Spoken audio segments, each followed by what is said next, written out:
Hello and welcome to another edition of Sports by Compian. My name, of course, is your host, Stephen Compian. I'm joined here by one of my better friends in this world, Mr. Dan Gill, him motherfucking seltzer. How are you today? I'm doing great, buddy. I appreciate the intro. God, love this Ravens swag you're fucking rocking today. Look at this guy. Old school Ravens swag right there, boys and girls.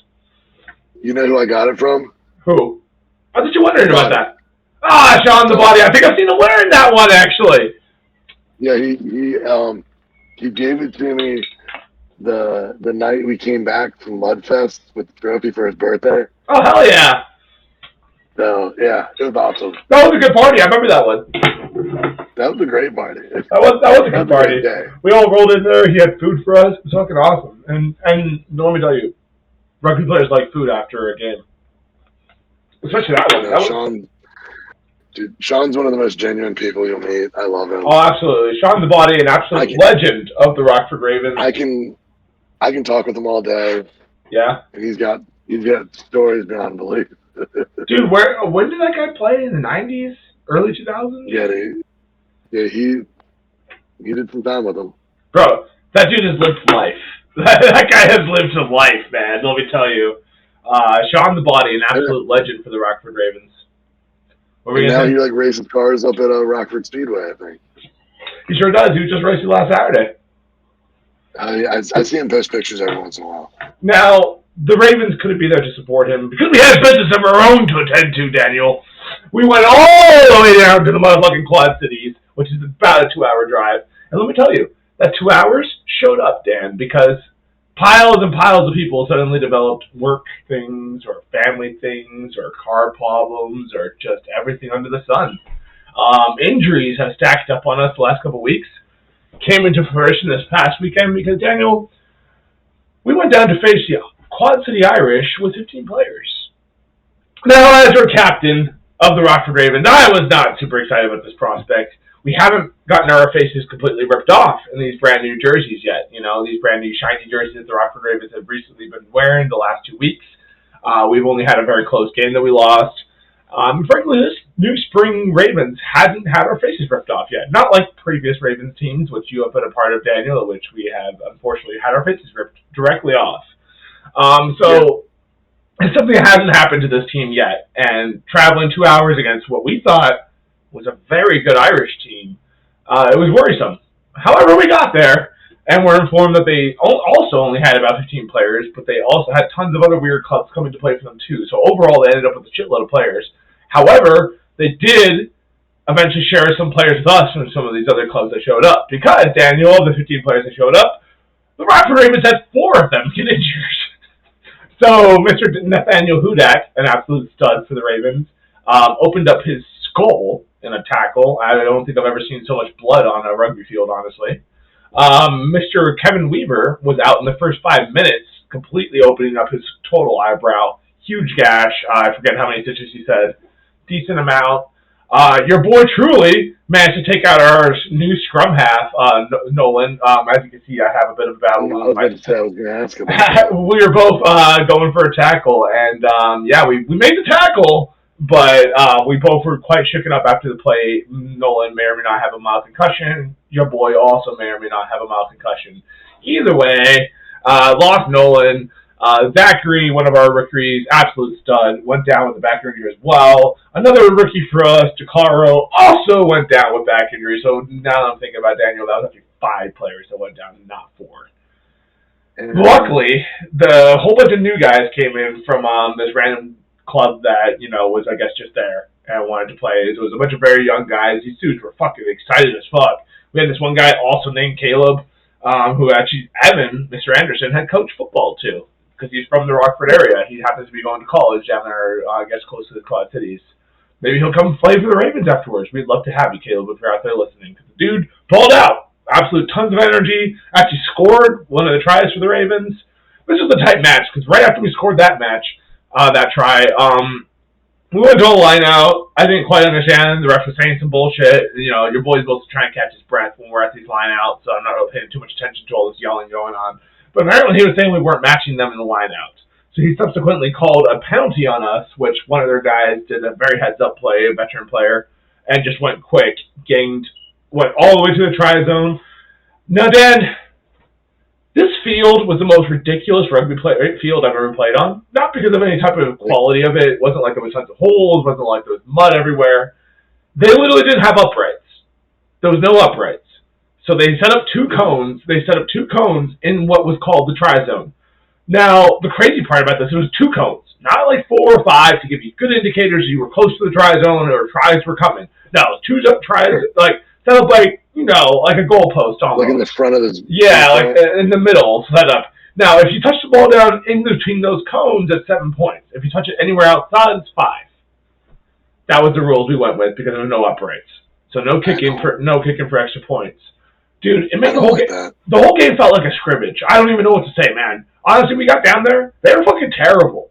Like, when we thought they were going to be a really good team, they were fucking terrible, dude. We played down to their level. Super, super, super sloppy game. It was one of the reasons we're not showing any film from this, which we do have. It's just, frankly, we're averaging like a fucking scrum a minute. It got super ugly. As the game continued, they got a quick cheap try on us. What I was trying to say was that guy who ran forward. He ends up scoring. I literally caught up to him, and I had him an ability to hold him up. But I had no idea we were in the fucking try zone, Dad. So this guy touches down the ball, and they're like, try. I'm like, fuck! I had no idea. I would have held this guy up. Like, I know people just say bullshit. No, dude, this dude was weak. I for sure would have held him up. But I was like, all right, I can't steal the ball from him. Go ahead and put this down. Let's play some defense. No. We're in the try zone. Dude. So dumb. I remember in college, we were playing in a tournament outside D.C., the Cherry Blossom, and the try zone was like horribly marked off. Like we kind of had the 4, markers, but it was like, I don't remember the proper triangle to call it, but like you had your front line, and then it went back to the back right corner, but then diagonal across. So like, we hooked the left side. There was kind of like paint where it looked like it got painted, and someone was like, oh no, I messed up. So they said we ran out of the end of the try zone, but we're like, it's a triangle. Like, it's like you literally had one step on the left side point. And then I remember another one was the sir got confused about where the try line was. We didn't try to dot it, but we went down, like we got tackled, but the guy like held it down and he called, try. So we're celebrating, and he like realized we were probably about like 6 inches short of the try line. Like we're literally lining up for conversion. He goes, yeah, we gotta take that back. And we're like, since when do we have replay over here? Like, you called it wrong. My coach gets tossed. Like, dude, what? It was a total Paul moment. It was like the biggest shit show of a tournament I've ever seen. Like, we played on the infield of a horse racing track. Oh, Lord. And there's no grass. It was like pretty much all dirt. We might as well have been playing in the parking lot. It was an absolute nightmare. Sounds like it. Holy shit. But legit, dude, even the try that we got, that first one that the kid who was playing for us scored, I don't think the other team knew we were in the try zone. I sure as fuck didn't. It was one of those things you put it down and the referee sort of whistled, and I looked over and I'm like, oh yeah, we're in the fucking try zone. Oh yeah, good job, buddy. Dude. Everybody starts looking around. Our second try, that kid again gets the ball, breaks the line. I catch up to him, which I'm like apparently the only one. Holding on to this. I get there. I didn't quite realize how close we were to the try zone. We were literally a meter away, dude. But I'm not thinking about this. I just hop into the ruck, hold on for dear life as like 2 people try to counter-ruck me. But Michael gets to the ruck and he's like, oh, we're a meter away. So he just grabs it and scored. And you know what? Dad, that was enough to win, man. The fucking game continue with its shenanigans. Right? The games continue with its absolute shenanigans. We get down to the try zone again. I see that we're losing a ruck. I go in to clear it. I end up landing on an angry ginger who was already yelling and screaming about something or another. I kind of hit his eyes, so I'm like, oh yeah, if he was talking to me, I'm like, oh, my bad. He's like getting super upset and like yelling and screaming. He's like, that was intentional. I'm coming for you. I'm going to find you in the social. And I'm all like, deep breaths though, Ginger. You don't have to wait till the social. I'm right here, buddy. And so, I got a little chippy between me and this angry Ginger, and you can't be having that as a captain. And, that was definitely on me. But overall, it led to him being thrown off the field and the game eventually being called, which wasn't the worst thing for us. Not the worst thing for us, although we were about to score anyway. So you know what? Whatever. Either way, I felt bad about that. I shouldn't have ended the game that way. I did apologize to him afterwards. He was talking about someone who was apparently stepping on his leg. Not me. I cleared out a ruck. I had nothing to do with stepping on his leg. Either way, just a little angry Ginger. He was like, dude, I was just frustrated we were losing. Totally can understand that. He was our flanker. He actually got man of the match for them. He played well throughout the day. So nothing against the guy. Just, a little bit of choppiness. Overall, we pulled off the win, but goddamn, it was an ugly win. Yeah, sometimes you get them, but hey, at the end of the day, they were in there, and it's a win. The Rockford Ravens are sitting at 3-1 this spring season, and I was just at a board meeting where I'm not going to name names. Some people were trying to discount. Records mean nothing. I'm like, all right, motherfucker, but this is a better record than we've had in fucking years. Okay, you can say whatever you want about records not meaning shit, but wins are nice, dude. Wins are nice for vets. Wins are nice for rookies. Wins are nice for second-year guys, dude. Fuck this shit. Yeah. I don't want to show up every Saturday and fucking lose. You think that helps with rookie retention? Losing? No. It sure fucking doesn't, dude. Nobody wants to fucking be on a losing team.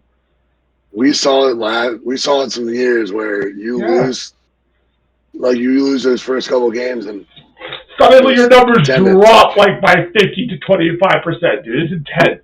Like, the people don't want to lose. So you sit there and try to tell me a record doesn't matter. Shut the fuck up. You fucking dude, go to a Houston Texans game. They don't win. There ain't nobody there. Exactly, dude. Trying to tell me winning doesn't matter. Christ, send me a fucking email about it so I can delete it and not read it. But anyway, that's what the Rockford Ravens are up to. We have a legit chance to go 5-1, Dan. We have 2 more home games coming up. Everyone knows home games are much better for the Rockford Ravens. Last home game had 28 players. We obviously have had a shitload of injuries since then. Probably won't be that many, but I'm very optimistic. So yeah, bright future for the Ravens. Moving on to some people actually getting paid to do this kind of shit. Can you believe this? Weird, right? Well, getting paid, but not getting paid all that much. They're getting paid, a salary, and something I would for sure love to be having myself. So we only saw 4 games over the MLR weekend. The San Diego Legion, Houston SaberCats is probably the most important one we saw, or at least the closest in terms of, actually, I'm sorry, the Free Jacks in New York also played. But either way, this Houston game was pretty damn close, throughout up until into the second half. But then, the Legion just started to put it on them and really started to show why. I think they're probably one of the better teams in the league. Like, it's really them, the Dragon, what's it called? Seattle. What are they? The Seattle Seawolves. The Seawolves. I want to call them the Whale. Yeah. So it's them and the Seawolves, and I would say Utah, but we'll see what happens with Utah after suffering a loss. But either way, and the Free Jacks. You can't count out the Free Jacks. So either way, definitely one of the better teams in MLR right now, and they showed it in that second half against Houston. Houston's one of those teams definitely there in the middle. There's a shitload of them this year. But they're right there in the middle of the pack. They can beat some of the middle teams. They struggle against the good teams, maybe pull off a good win here and there. We'll see what happens as the year develops. The other game we saw was New York versus the Free Jacks. The Free Jacks, man, they get an early try, go up 5-0 in the corner of the try zone, so they don't get the conversion. And then just proceed to be an absolute defensive slobber knocker between these two. Just tons of good defense throughout the whole game. Obviously, the final score, 8-0, Free Jacks reflects this. Free Jacks got a late penalty to get that extra 3 points. Throughout most of the game, it was 5-0. Absolutely wild. New York has first time they're shut out in a very long time, I believe. They are absolutely searching for answers after their win. Does not look like they will be repeating, Daniel. No, they're starting to fall towards the bottom of the table. They're right there in that middle pack with Houston, NOLA, and Old Glory. So that middle pack is nice and full. They're pretty good teams, but ultimately we don't know what these if they're going to be relevant. It doesn't seem like it. It seems like the West is going to run this. In the next couple of weeks, it's going to start panning out in the East. We'll see what happens there. The West is really a 3-horse race. Right. So, I mean, it's really coming down to Seattle and Houston for who's getting that second spot. Well, you know what? And speaking of those San Diego, I think, has it in hand. And they seem to be the best team of the three. Like, Utah seemed like they had that surge, but then they just lost. So, I don't know. But San Diego seems to have been consistent throughout this whole year. And then, like, I was watching the highlights against Houston. They just got studs, man. Like, their 15 is huge. But the guy's moving, fast as fuck, dude. Like, can you imagine a fucking 200 plus, probably 250 this guy. He's a Samoan dude. And he's fucking moving that fast? Like, fuck, dude. Great kicks and everything? Like, jeez. Imagine Mike, but, 250 and, an extra couple feet taller. Like, shit. No offense, Mr. Buzzwinger. Fucking has been playing absolutely. Oh, he actually got man of the match last week for, not only his try, but taking advantage of some great kicks. They definitely weren't. They're very fullback loose, apparently. They were like, this is an optional position. Mike was like, is it though? Trying to do some nice. He was like, because he was playing fly app for us. So he was like, really? You're not going to have a fullback back there? That's cool. Well, I'm just going to do some kicks. No big deal. But anyway, good conversions for him. Dude, the Arrows are still searching for answers, but we're not even really going to talk about them. More importantly, Noah Gold, speaking of that middle pack, has now differentiated themselves from the rest of them with a 5-6 record, 5-5 record, whatever it is. Yeah, probably 5-5. So now they're ahead. Let's see if they can keep it. Obviously, Old Glory and who was the other one I mentioned there was in the middle? New York. New York. So New York lost. So Old Glory, New York, Houston lost, and Nolan won. So Old Glory still has a chance to catch them because they've been hot as fuck lately. Old Glory is playing really good right now. Honestly, out of that middle pack, I would say Nola and Old Glory are definitely looking better than New York and Houston. But it's hard to say. That whole middle pack is feisty, man. So I'm curious how it's going to play out. And then, of course, the Jackals are not in winning position yet. You know why? And I've said this before on the pod, but I will continue to reiterate, Dan. They cut Raheem Powell. Fucking fools. Which, Taunter, or speaking of which, Mr. Raheem said he may or may not be coming on the pod with Cooper O'Connell as a side guest. It's gonna be me! Conference 11, That's awesome. Anyway. Look, let's just take this in stride. Dallas got their first win this year. Yeah, they did do that. Fair enough. Who they beat? The Arrows? They got their win. Yeah, they got their win, and only going up from there. You're right. I'll stop giving them shit when they re-sign Raheem Powell. Tell them they can kick rocks. I'll make sure to write them on our official letterhead, and we'll send it into them. Let's fucking do it. We're getting him re-signed. It's going down. Anyway, watch him come on here and be like, was actually my decision to leave the team. I just wanted to focus on other things. I'm like, shit. All right, whatever, Jackal. It's like, look, we still need them to re-sign you just to get the point across. Right, exactly. It's like, can they sign you to be like the announcer, commentator at least? That'd be great. Please, something. Middle ground. We'll call it the middle ground. Absolutely. So anyway, some XFL football took place. This is the semifinals now, Dan. I'm going to let you really go ahead and lead this, but just leading it off. Huge upset, obviously, and then a game that we probably expected. Yeah. One thing I wanted to say was, what the fuck happened to the goddamn fucking Roughnecks, dude? I mean, they were looking like the better team going into that game against. Did they beat the Defenders too? And no. So it's after that game they pretty much just broke because it was like they started 4-0. They are now 3-5 since that start.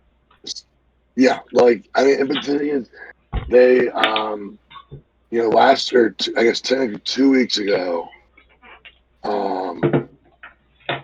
it was a repeat. They ended the season at Arlington. They beat Arlington 25-9. And here's the interesting part. I watched pretty much basically this entire game. I don't think I missed any part of it actually.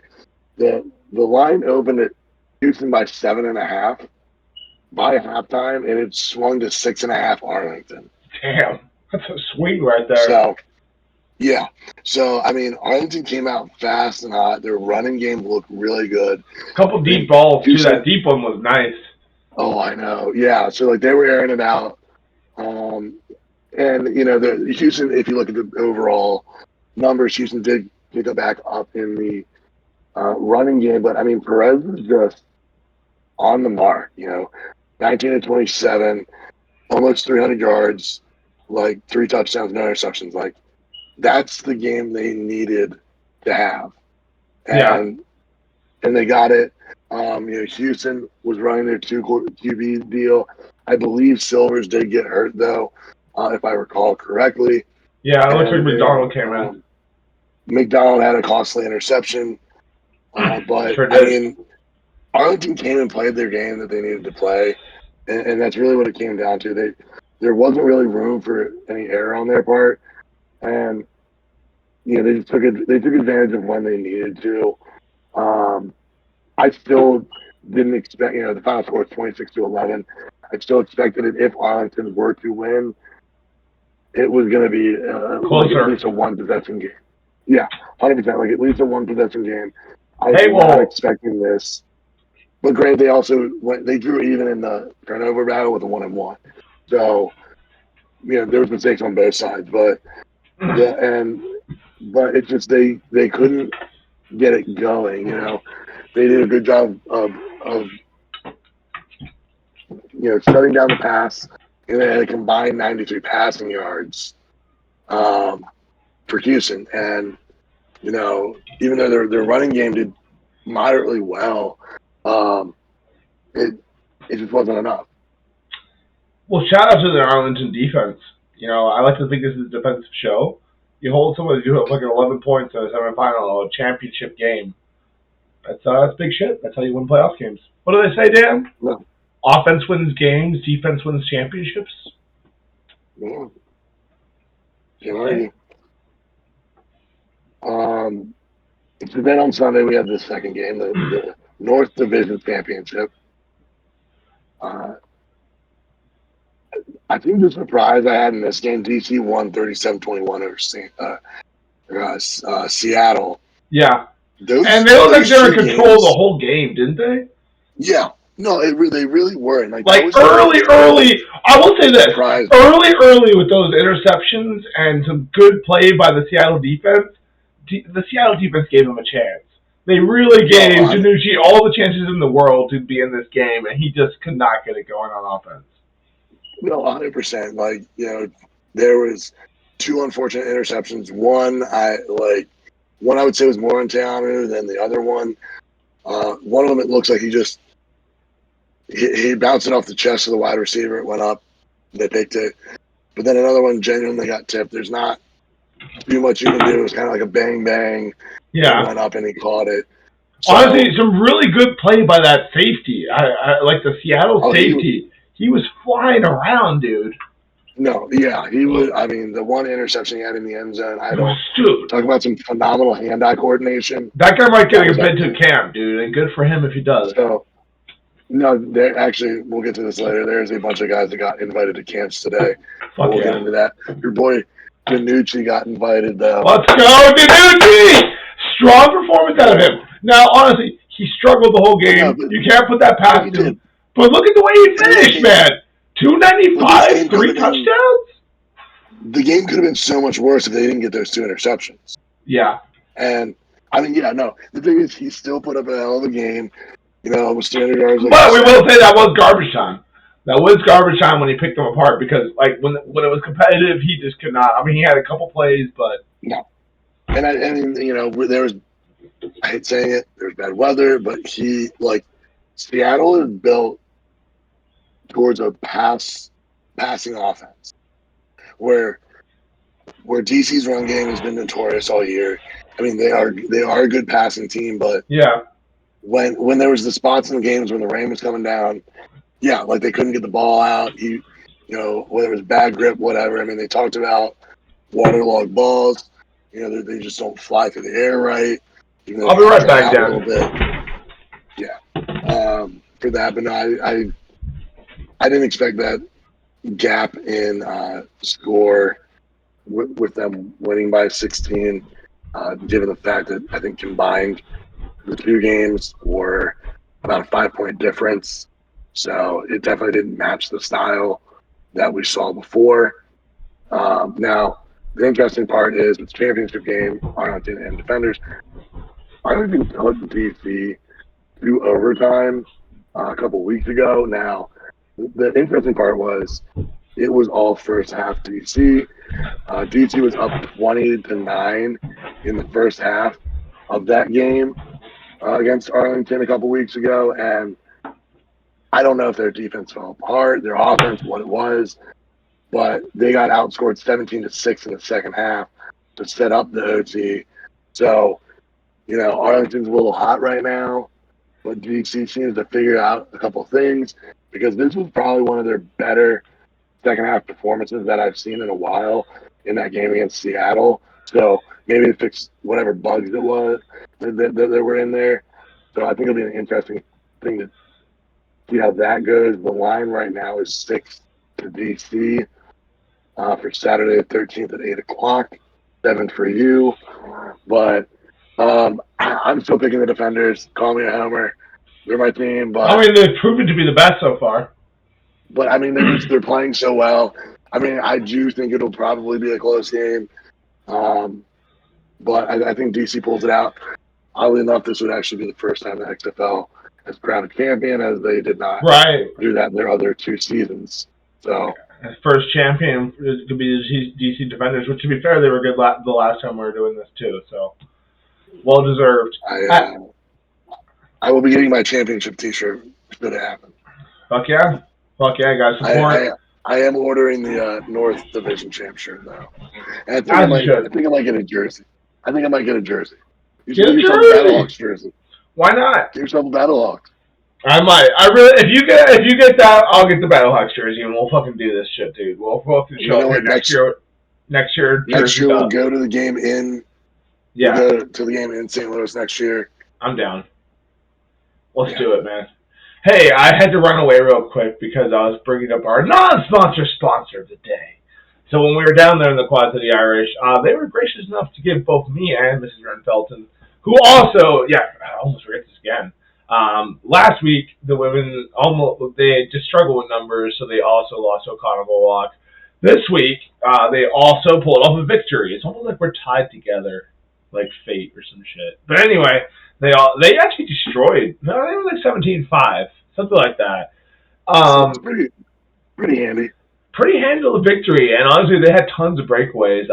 Captain Renfelton had a hat trick, on her birthday weekend, so good for her. But anyway, they were gracious enough to give both me and her this lovely book here, which is This Is Rugby, written by Mr. Adam Hughes himself. The story, culture, future of American rugby.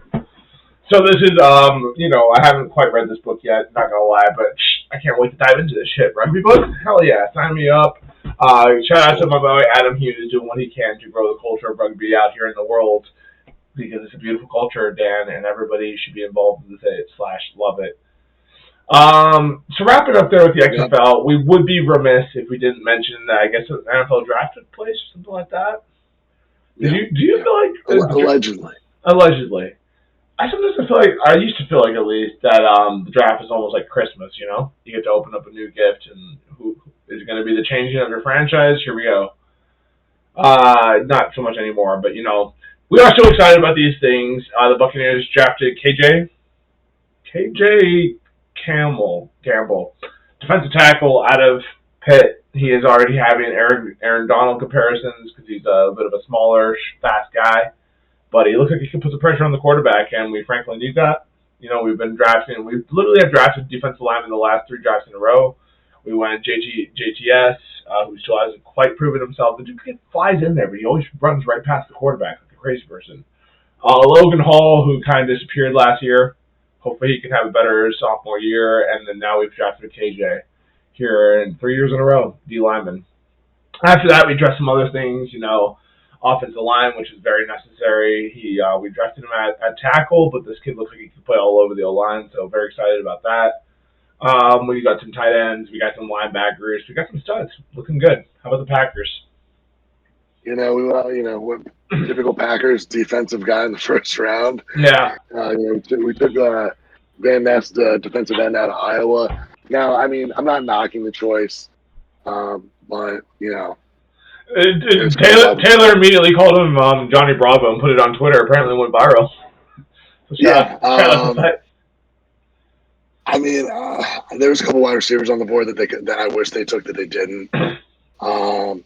But the thing is, when Zverev left the other season, they haven't really replaced him to get an opposite to Preston Smith.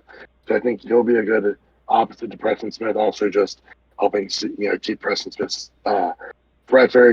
He's later in his career a little bit, so I think it will be a good spot for him. Second round, third round, we're taking wide receivers and tight ends like they were going out of style. We got 2 tight ends, 2 wide receivers out of this, so I think we're in a good spot there. The Luke Musgrave out of Oregon State, I've been reading that they're kind of comparing him to Michael Finley, who was a good tight end for us in the 2010s. So if he can pan out like that, that will be huge because the last handful of tight ends we've had and haven't really panned out too well. So we need that to be fixed. I really wanted the guy out of Georgia, Darnell Washington. I believe he went to Pittsburgh. The dude is he's a tight end. He's 6'7", 264. I've heard this actually. So he's basically like another lineman that can catch. Love it. So these tight ends are starting to be good, man. But cool thing, a couple of cool things that happened during the draft, though. The Steelers did draft Joey Porter Jr. I saw that. His father used to play for them. Top of the second. I was shocked that there's a couple things that there was obviously many surprises in the draft, but I did not see Houston trading into the 3rd slot to go back-to-back picks. Yeah. Big for them. Is Houston going to be dangerous this year? It seems like they've had the pieces, and now they got a quarterback who may or may not know what he's doing. I mean, that division's so up in the air that don't be surprised if something happens down there. But no, Houston's the 3rd team since 2000 to do back-to-back picks in the first 5 picks of the draft. I mean, Washington was one of them. I can't remember who the other one was, but interesting fact for you. I'm not going to get too deep on this because I want to get Mr. Sullivan on here to really cover it, but dude, the Lions had like 900 picks in the first 30, so that was crazy. They were like up on the clock like every 2 seconds. It's like, geez, man, you guys are reconstructing their whole team right now. Yeah, I think they had 8 picks, something like that. 8 picks in the first 2 rounds or something like that. Yeah, and then they traded some away to get more picks in later drafts. It's crazy because they did send DeAndre Swift to Philly for 2 draft picks. Oh, I missed that. That makes sense. I mean, you drafted a running back in the first round. I mean, it's time to move on from Swift, I guess. Dude, these Lions, they always have like super high first round picks, and they're just winging it at this point. It's like, this guy didn't work. Move on to the next, quick. I mean, it's kind of like what the Browns do. So you're not wrong. But I think Motor City Jack Campbell's about to turn that whole program around, man. You know, he's going to turn the whole program around over there, Dan. I don't want to hear that. Listen, your Packers have been dominating us for years, man. But that's over now, man. Okay? It's a new era, man. Jordan Love, let's see what happens. It's a new era in many different respects. It's going to be a really interesting NFL season. Dan, did you have any last words to the people about MLR, XFL, NFL, your beautiful Ravens shirt, the Galaxy? No, I mean, the Galaxy. Ooh, that's a big one. No, not the Galaxy. I think kind of just tailing on the back end of that XFL conversation that we had. they're playing in a neutral site in San Antonio. So I'm hoping the attendance goes well, given that it is two teams that don't play there. That being said, I mean, we touched on it last time I was on here that I think the USFL is still trying to figure out their attendance, how to market people, how to get people in. Where I think XFL leads better in this. So it is promising that we're finally getting a championship game from them, because I think that has caused the conversation of, are they going to be back next year to be down? They've already confirmed they're coming back next year. So, I felt like that was one that the USFL liked to always put up on. The XFL is like, we've actually had a championship game. So make sure you tune in and watch, get the ratings up. But, MLR, let's get ready for this wild finish. And, again, I know I'm going to miss you in July, but a couple more months till I'll be out there. Come represent in person. I would like to say that there's just a lot of talk out there. I feel like, with all this shit that goes on with politicians and just people in command in general, there's a lot of lying that takes place. There's a lot of, this is what we're selling you, and then this is what actually happens, right? I think that happens in religion, too. So I'm here to pitch the masses on paganism. And the reason being, Daniel, is unlike Christianity, the God, the All-Father, Mr. Odin himself, claims to be basically a god of war. I mean, his whole requirement for getting to his heaven, Valhalla, which frankly sounds way better than the normal heaven. You're basically fighting with your boys during the day. You all resurrect in the evening time party, and then and then the next day we go fight again.